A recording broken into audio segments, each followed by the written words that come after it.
are not reciprocal, but distract us from crafting our contribution. So what we are giving, what we want to give, the influence we want to have is something that grows and evolves. And in that particular energy, I pulled the nurture card.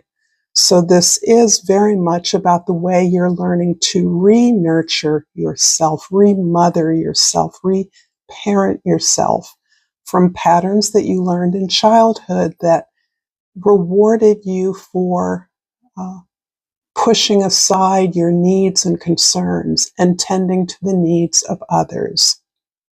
For many of you, this is about how you parented your parents or other family members and thus were denied the experience of unconditional love in some way. It doesn't mean that you never experienced love in any form. It means that the primary form of the way you learned to navigate through your formative years was through displacing your self-concern, self-interest, self-care with care for others, with responsibility for others. And for the transit of Venus opposing Saturn, all of these particular planetary aspects occur in about the second week of October. This represents, in some ways, facing the devil, the illusion that love is a form of control.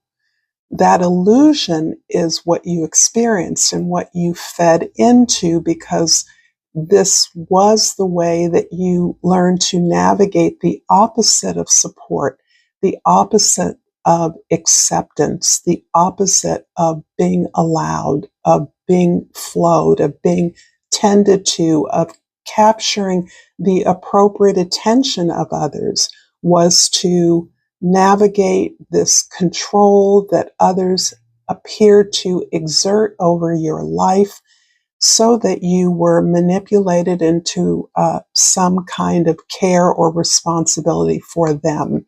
And mind you that this often happens when we are still children, we're still young, we're coming of age, but we are still fairly innocent to anything outside of our family system.